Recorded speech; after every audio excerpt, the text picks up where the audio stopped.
Hi, and thank you for coming on here. Today I'm going to be talking about the challenges of having a special needs child in diaspora. And to make this more authentic, I'm going to talk about the experiences I made with my son, who is a special needs child. My son is autistic and is 8 years old. Now, when he was born, everything seemed perfect. Getting to age 1.5, he was just like any other baby, but he wasn't like really messing things around. You could comfortably leave your things on the table, he wouldn't pick them up. So I just felt I had a really good behaved little boy who wasn't crying much or anything. Then at age 2, he started in the kindergarten. He was dry already, saying his few words like other children. But then slowly he gradually started withdrawing into himself. He seemed to be saying less words and didn't want much contact with strangers. And I started suspecting something was wrong, but it never really hit me. And I had heard about children being on the spectrum before, but I'd never really done much reading into this topic.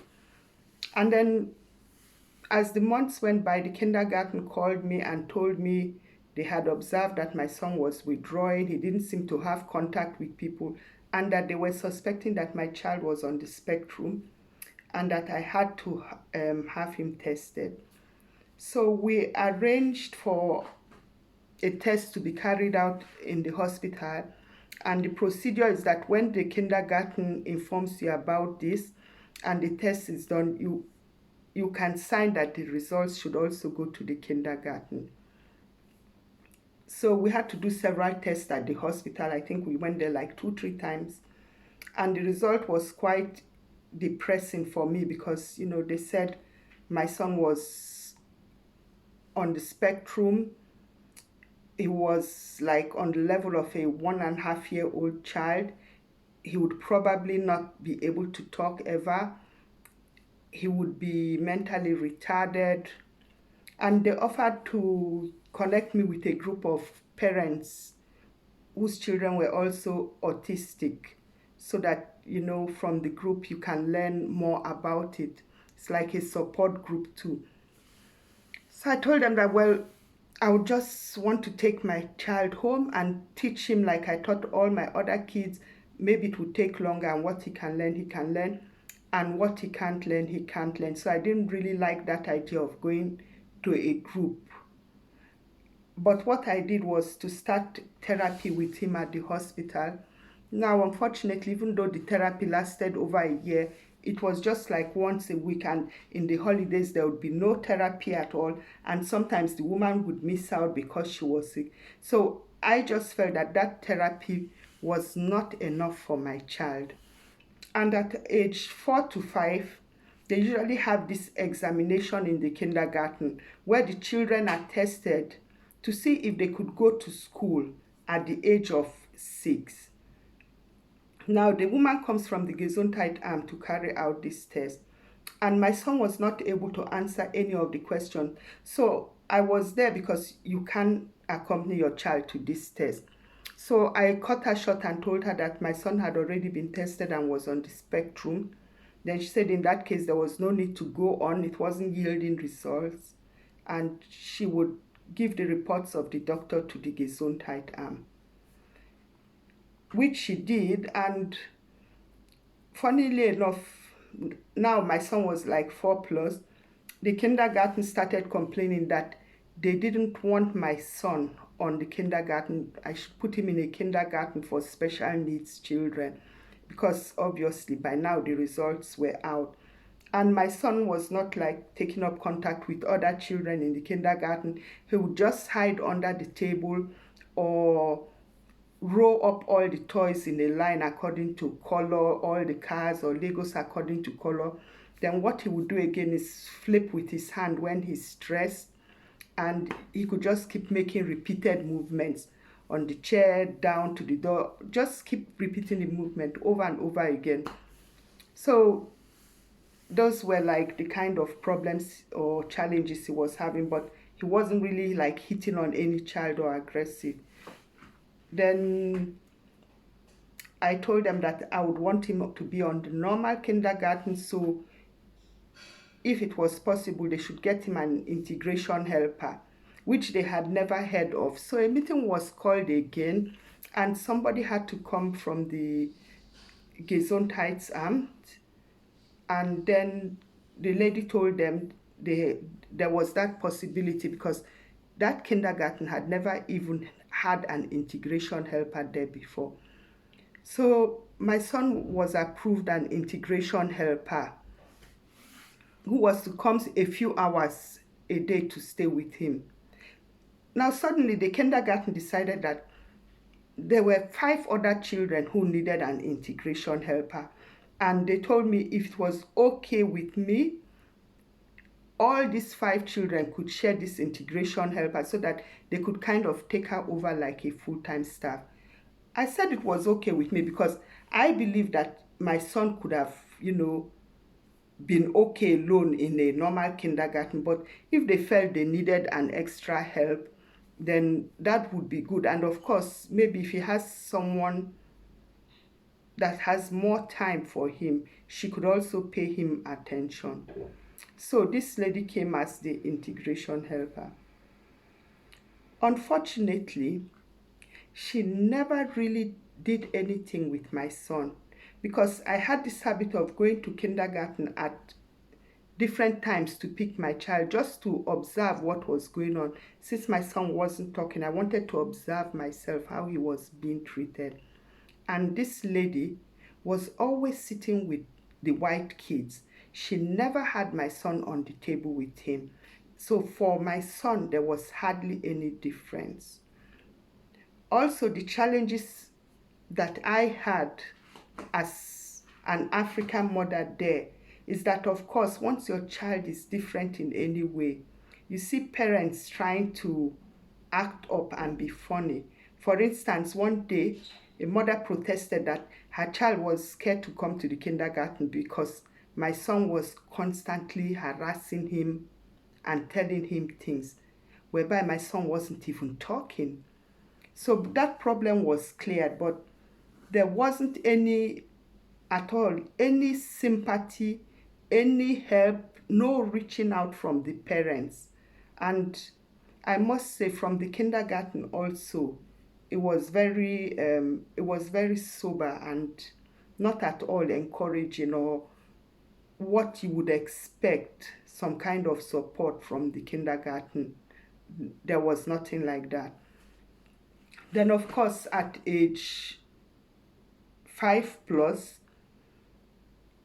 when it's time for the children to go to school, then the corporation teachers came from the school and they would work for some weeks with the children that are supposed to enter school in September.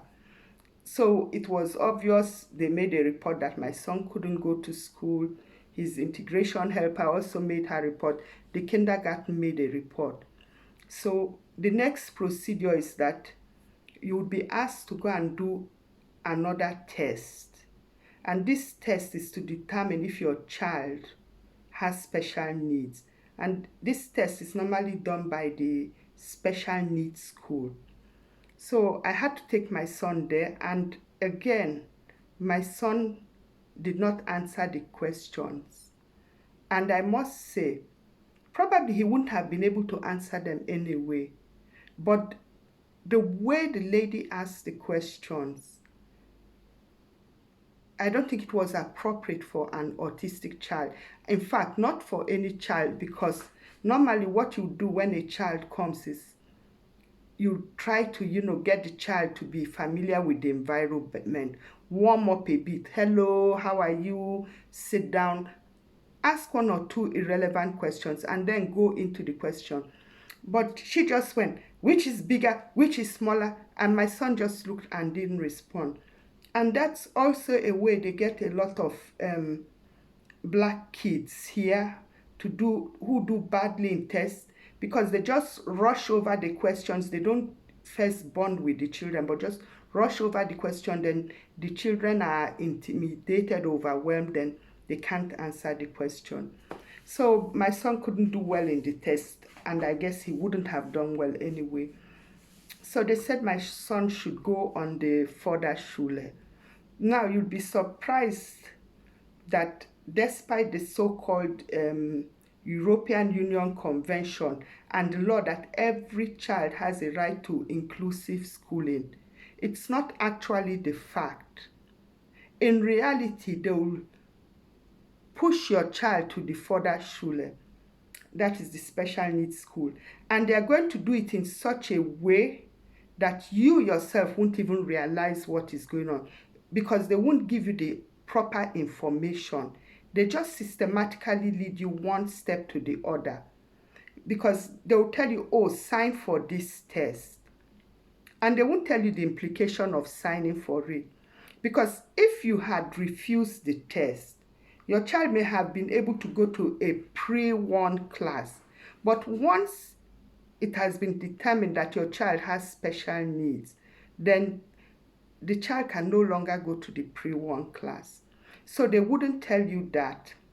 And many things about the school, they also wouldn't tell you. Or they will, paint a different picture from the reality. Now, when this test was carried out, they said my son would go to the special needs school. So I had the option of either sending him to a school for autistic children, which was over an hour away from where I live, or putting him in the special needs school near my home, which didn't have provision for autistic children, but they just put them in the school for physically handicapped and children that have motoric problems. So they told me that they just fit autistic children in there. And they told me it would be a normal class, in the sense that they follow the normal school syllables. They would go swimming every week. I mean, they painted a real nice picture, even showed me the workbooks, the textbook they used. After I'd signed the contract, 2 weeks later, when I called the lady for more information, she told me, oh, it's actually a pre-1 class. Now, you have to believe it. When I went to look at the school with my son, she took me to a class 1. She never told me, the headmistress, she never told me that there was a pre-1 class. And after I'd signed the contract, 2 weeks later, she tells me there's a pre-1 class. And I said, okay, no problem. Maybe it's even better for my son. So before I put my son on this school, I still went back to my psychiatrist doctor and asked him to test my son. And the lady that did the test was really nice. I was able to nudge my son on to do the test. And it turned out that he had an IQ of 60 something. It was really low, and the doctor advised me to just accept the school, because if I try to push more and they go into more tests, they might put my son on a school for mentally retarded children.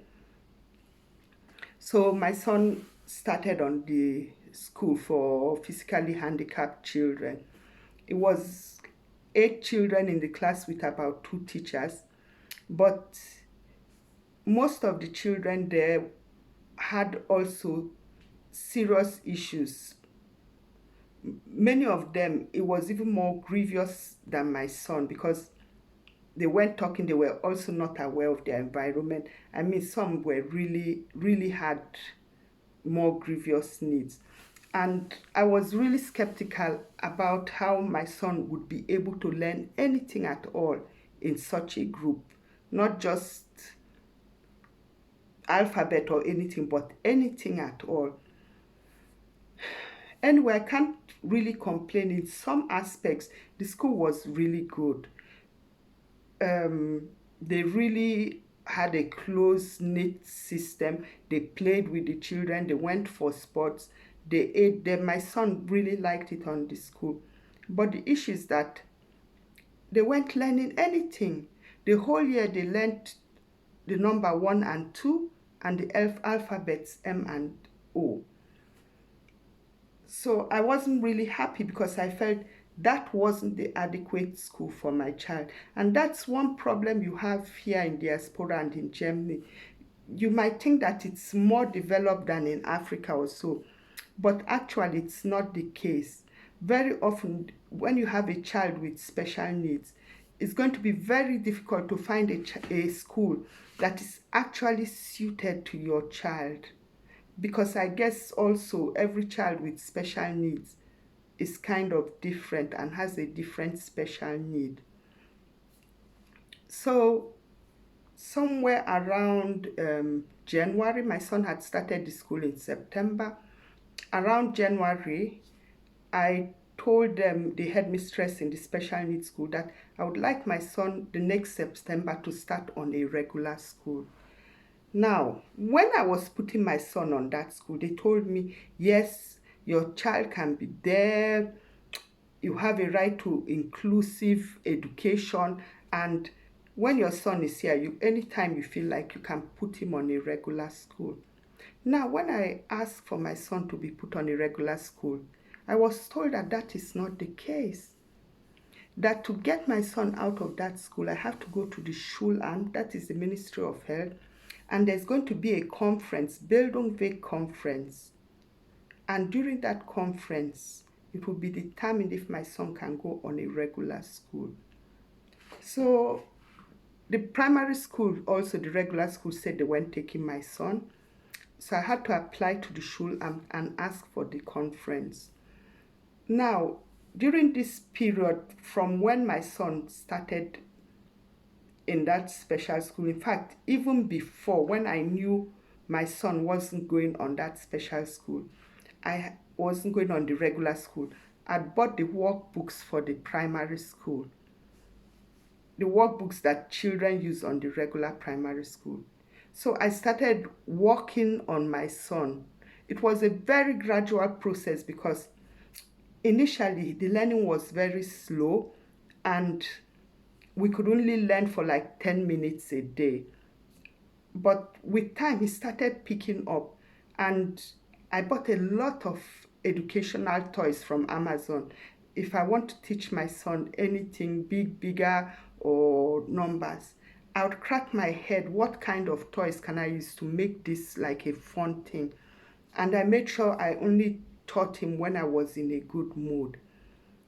So my son had been working in those workbooks very slow initially, but then he started to pick up. And by the time he was on this special school, I was working on him every day. He could actually read and do plus and minus.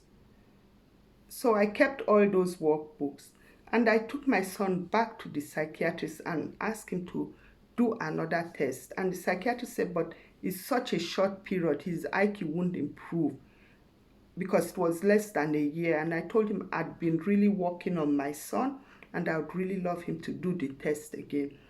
And amazingly, when the test result came out, my son had like 86%. Now this was like on a lower average, but it was enough for the doctor to recommend that my son go on a regular school. I also contacted a Verein, that is an NGO, that their sole purpose is autistic children. So a lady from the Verein agreed to accompany me to this conference to, support me. When we got to the conference, if you ever have to go to that conference, I can only advise you to be equipped. And if you don't speak German fluently or enough, equip yourself also by asking people to accompany you. The lady was very unfriendly. She didn't want to accept it at all. She didn't even want to look into my son's workbooks initially. But I told her if my son had been spending so many hours working on them, then she could look at it for 5 minutes. And I gave them the letter. So she was still very reluctant, but I told her that I couldn't guarantee that my son could make it in a regular school, but I want to give him the chance. And while I'm not trying to put over pressure on my son, I also feel that my son not being taught adequately, like not making use of his brain, was even more damaging than, trying to overdo it by teaching him too much. And she should please give us the chance. And then she kind of melted, looked at the letters, everything. Then she removed this clause of special needs from my son. And I was able to register, and told me to register my son in September on a normal school. So when I got to the normal school, they were really like amazed. How could I have done that within 1 year? And they said they would try it. The first week, the teacher said it went well. The second week went well. The third week, she said she couldn't cope again. My son was disturbing the whole class. He got up to ask her a question, came to her desk. Then all the children started walking around. That my son it was like too much for my son. And I told her, no, it's too much for you, not my son. And luckily enough, I had kind of anticipated this would happen. So I had already applied by the Jugendamt, the Ministry for Youth, to have an integration helper for my son. So the ministry approved an integration helper for my son, who would be with my son the whole day in class and sit by him just to, nudge him on to do his work. They don't actually help the child with the school work, but they nudge the children on and look like, okay, bring out your books from the bag, now concentrate. Meanwhile, when I asked the Ministry of Health to approve this integration helper for my son, they sent me back to the hospital to do an intensive test.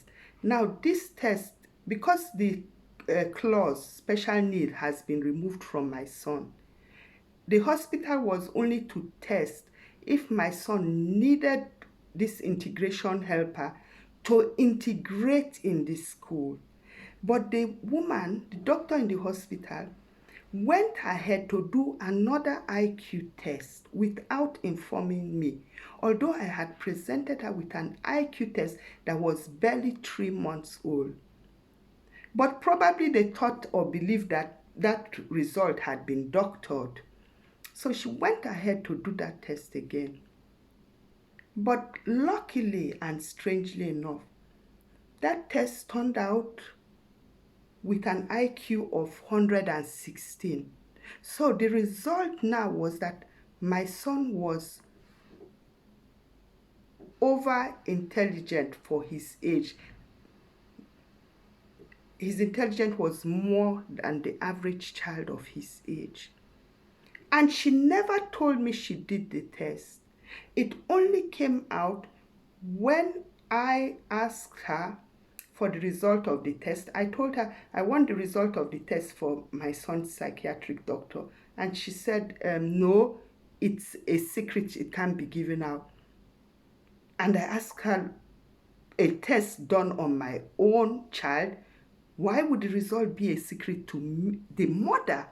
That can't be possible. And she told me, no, it's a secret. So I went to the Ministry of Youth. Luckily, by then, the lady there who had initially been kind of hostile was already warming up to me and we were friendly. And I told her I needed a copy of the test if she had it, the test done in the hospital. And she gave it to me and said, no, it's confidential, don't tell anybody.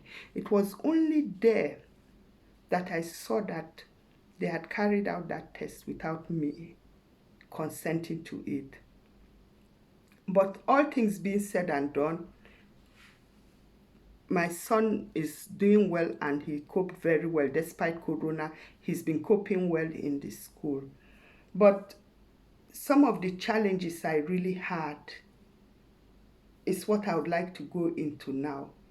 Firstly, from my part, it was very difficult for me to accept that I had a child that had special needs.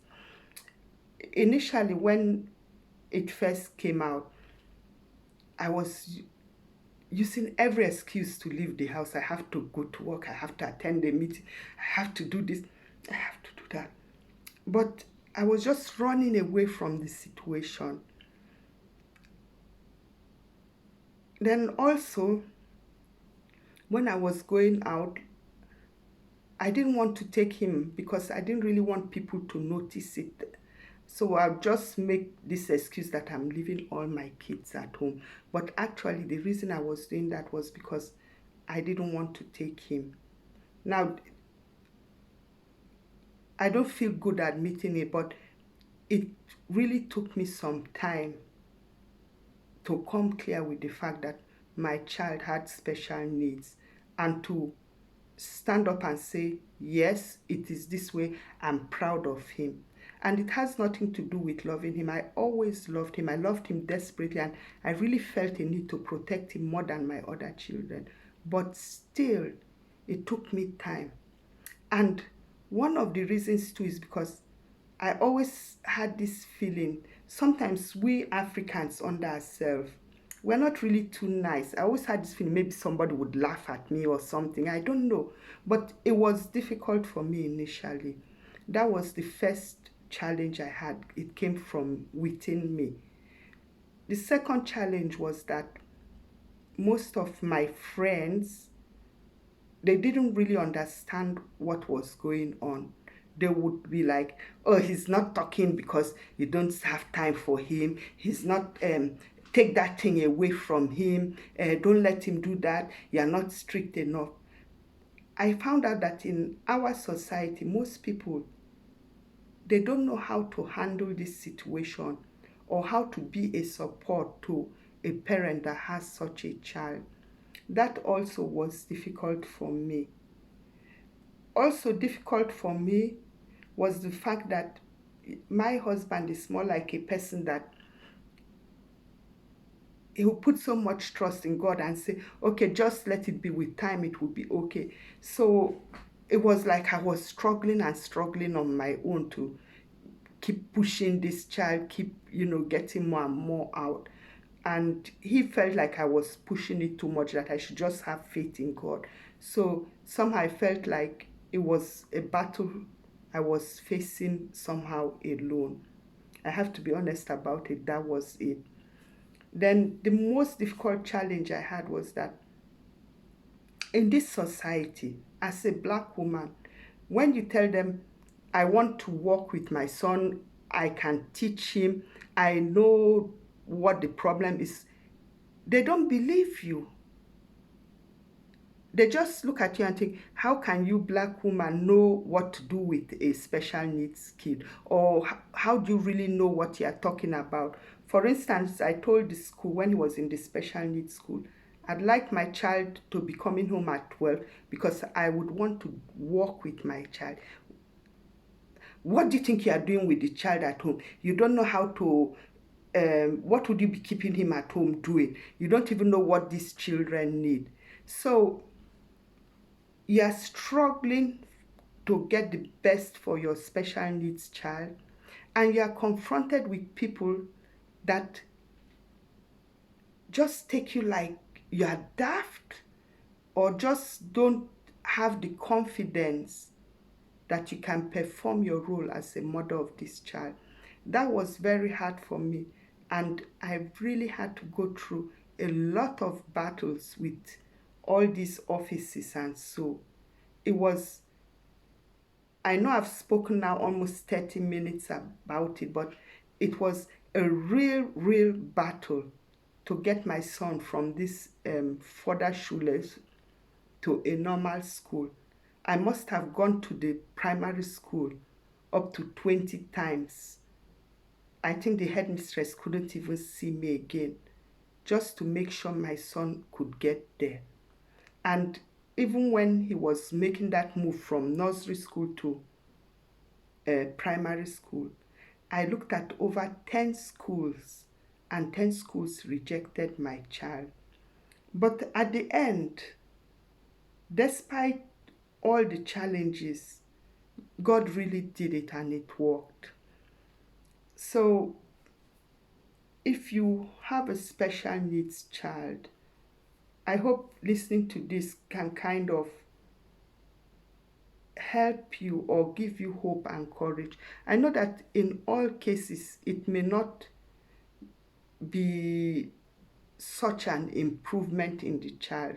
But one thing I learned with my child was to really appreciate every little step. I didn't give myself a final target. I just had a target, one step today, next step tomorrow. Oh, he can say one word today, tomorrow no, another word. And if you take it step by step and with patience, and don't give up. There were so many times I just felt like, oh no, just let it go. You wouldn't achieve it. But I always pulled myself back and remained focused on the battle to help him to, get to a regular school. So if you have a special needs child, please don't give up, remain focused, try and get the best out of your child. You are going to find it difficult in this society. You're going to find it very difficult with the teachers, with the ministries. But if you keep on and on knocking on that door will surely open. So, the best of luck if you are in such a situation. And I pray that God will also do his part and help you. Thank you for listening. And if this video can be of help to anyone, please share it with them.